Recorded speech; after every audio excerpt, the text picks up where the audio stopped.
Frábært leiðindi. Já, Sælblessið. Til venner til sådan, til venner opnå sådan, til megin tilgangur, men til megin tilgangur með stefninu. Kvennasögusafn var til 1. janúar 1975, var stofnað á heimili Önnu Sigurðardóttur. Hún og 2 aðrar konur stofnuðu þetta safn og hún bjó á Hjarðarhaga og opnaði eitt herbergi þar sem hún hafði safnað bókum og skjölum sem að tilhörðu sögu kvenna og opnaði þetta fyrir almenningi. Og þar var safnið þar til að Þjóðarbókhlaðan, þetta hús sem við erum í núna, var byggt 1996 og síðan hefur safnið verið hér sem sérstök eining. En þannig að það bara á heimilin Önnu þar til það flutti hingað. Já. Var það ekki lítið eða var þetta alltaf í einu herbergi? Já, það fór svona að vaxa íbúðina hennar Önnu, hún bjó ein. Okay. Þannig að það var farið að fara út úr þessu eina herbergi og inn í stofuna svolítið líka. En eftir að það kom hingað þá nú liðin 20 ár eða meira og þetta lifandi safn, það vex og vex og það bætist alltaf í skjölin. Hefur það stækkað mikið eftir að það kom hingað og því Þjóðarbókhlöðuna? Já, það hefur stækkað talsvert því að mörg félög kvenna hafa komið mununum sínum og gögnum í geymslu og til varðveislu hjá kvennasögusafni. Það til dæmis allt safn kvennalistans gamla og hér er með skemmtilega mun úr þeirra eigu, mun sem að þær létu búa til og framleiða á sinni tíma og öll skjöl kvennalistans eru hjá kvennasögusafni, geymt hérna niður í kjallara í Þjóðarbókhlöðunni með öðrum handritum, öðrum svona gersemum því að þetta eru auðvitað þjóðardýrgripir. Er ekki spennasagan einhvern veginn öðruvísi heldur en hinn almenna saga? Já, saga kvenna er náttúrulega lítið inni í hinni almennri sögu. Það er stundum sagt að sagan sé saga karlmanna fyrst og fremst og því miður hefur það verið þannig í gegnum tíðina að við lærum ekkert sérstaklega sögu kvenna. Þetta er aðallega saga hvítra karlmanna, þeirra sem eru í valdastöðum í þjóðfélögunum hverju sinni sem að við lærum en auðvitað er saga okkar hinna líka alveg jafn merkileg og saga þessara karlmanna og kannski merkilegri að því leytinu til að hún snerti líf hvers einstaklings miklu meira. Já, en hérna árið 2015 við ekki minnast svolítið margir af atburða sem það hafa orðið stórir atburðir eins og að það 100 ára afmæli kosningar 100 ári síðan konur fengur kosningar það eru fleiri atburðir var það sem við erum að minnast núna sérstaklega þessu ári. Er ekki 40 ár síðan kvennafrídagurinn var haldinn? Það eru 40 ár frá því að kvennafrídagurinn var haldinn, 24. október 1975 og 40 ár síðan að kvennasögusafn var stofnað því það var stofnað sama ár. Það eru 35 ár liðin frá því að Vigdís var kjörin forseti landsins og þess verður minnst með einhverjum hátíðahaldum í sumar. Og síðan náttúrulega þetta stóra afmæli kosningaréttarins, 100 ára afmæli, þannig að þetta er stórt og mikið ár. 25 ár frá því að Stígamót voru stofnuð og eflaust fleira sem að ég er að gleyma. Stóru atburðirnir sem verður minn sem einhverjum hætti. Já. En hvaðan kemur meirihlutinn af munum sem eru á safninu? Þetta eru mest gögn frá kvenfélögum. Ég var búin að nefna kvennalistan, það er líka frá Kvenréttindafélagi Íslands, Kvenfélagasambandinu, mjög mörgum kvenfélögum sem að starfa hérna í Reykjavík. En síðan eru bara einstaklingar, bæði karlar og konur sem að koma með sín gögn eða skjöl frá einhverjum ættingjum konum hingað til varðveislu.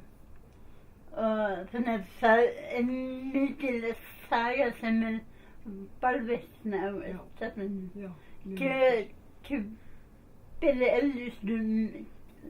Hver er eldustu munurinn sem hefur varðveist?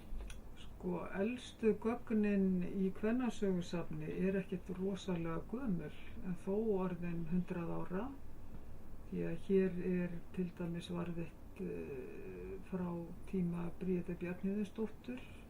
Hún var jú stofnandi Kvenréttindafélagsins og öll gögn þess félags eru hjá kvennasögusafni og þar á meðal bréf og skjöl sem að Bríet skrifaði og annarkoð skrifaði sjálf eða skrifaði undir. Þannig að við höfum yfir 100 ára gömul skjöl hér hjá kvennasögusafni, en mest er þetta svona eftir miðja síðustu öld. Ok, en hvernig er þetta nýta sér safnið? Það eru nokkrir hópar af fólki, getum við sagt. Það eru fyrst og fremst náttúrulega fræðimenn, þeir sem að eru að skoða gögnin, koma hingað til þess, eru þó að skrifa einhverja sögu einhvers félags eða konu sem að tengdist einhverju félagi eða er að leita eftir einhverju slíku. Síðan eru nemendur, sagnfræðinemendur til dæmis, sem að nota gögnin eða koma hingað til að fræðast. Og síðan er það bara almenningur sem að hefur áhuga á einhverju í sögu kvenna og nýtir vef kvennasögusafns mikið sér til hjálpar. Þar er að finna upplýsingar til dæmis 19. júní, akkur er hann merkilegur í sögu kvenna, kosningarétturinn og þróun hans 8. mars og svo er þetta saga allra kvennafrídagana er á vefnum bara svo ég nefni sem dæmi. En að þínum mati, hvað er eftir, nú er alltaf verið að tala að jafnrétti milli karla og kvenna hafi ekki verið náð. Hvað að þínum mati er eftir, þú veist? Til þess að við getum talað að jafnrétti hafi verið náð. Sko ef ég ætti að nefna eitthvað eitt sem að er mjög augljóst, þá er það náttúrulega launajafnrétti. Því að það er óþolandi að það skuli ennþá vera við lífi að körlum og konum sé ekki greidd jöfn laun fyrir sömu störf eða samskonar störf. Og hefur gengið mjög illa og undarlega illa að vinna bug á því. Og ég kann ekki svarið við því frekar en aðrir. Þetta er verkefni sem að mjög margir þurfa að koma að til að leysa. En hlýtur að vera hægt að leysa. Nú annað er síðan ofbeldi gagnvart konum sem er líka stórt og viðvarandi vandamál og getur ekki talist jafnrétti meðan annað kynið beitir hitt kynið ofbeldi. Og já, eitthvað, hvernig verður 100 ára afmælis kvenna með hvernig verður 100 ára það kemur að hvernig verður 100 ára afmæli hvernig þetta kvenna fagnar eða minnst? Það er nú þegar byrjað að minnast afmælisins allt land og Það má til dæmis nefna þessar litlu þætti í sjónvarpinu á hverju sunnudagskvöldi. Öldin hennar heita þeir og eru mjög vekja mikla athygli og ná til mjög margra. Síðan sýning sem opnar hér í Landsbókasafni 16. maí og verður tileinkuð kosningaréttinum og þróun hans sem að sagan verður rakin. Það verður opnuð sýning 19. júní í Þjóðminjasafni sem verður tileinkuð konum á Íslandi og 19. júní verður náttúrulega hátíðahöld niðri í bæ hér í Reykjavík og vonandi víðar landið, en aðalhátíðin verður við Þinghúsið og í Hörpu og svona í miðbæ Reykjavíkur. Það verður vonandi gott partí. Ja. En minnast til bennafrídagsins í október? Ekki afmælisnefndin mun ekki gera það. Það verður ráðstefna alþjóðleg 22. og 23. október, en síðan 24. október að það verða íslenskar konur eða kvennahreyfing að sjá að halda partí þá ef við viljum. Já. Myndum við segja að það konur hafa ju fengið kosningaréttinn hins vegar alveg merkilegasti atburðurinn í sögu kvenna á Íslandi. Það er kannski erfitt að svara því já eða nei, af því að það hefur svo margt gerst í sögu íslenskra kvenna sem að er stórkostlegir hlutir. En ég held að ég verði að taka undir með einni Bríeti Bjarnhéðinsdóttur sem að sagði að kosningarétturinn væri undirstaða af öllum öðrum réttindum.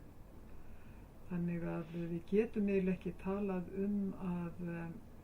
að standa jafnfætis karlmönnum fyrir við fáum kosningaréttinn til þess síðan að nota hann til þess að ná öðrum réttindum. Þegar við skiljum hvað ég er að fara, þá er hann undirstaðan að öllu hinu. Þannig að því leytinu til, jú, þá er þetta kannski merkilegasti áfanginn. Já. Já. Svo held ég að þessi komið bara. Já. Já.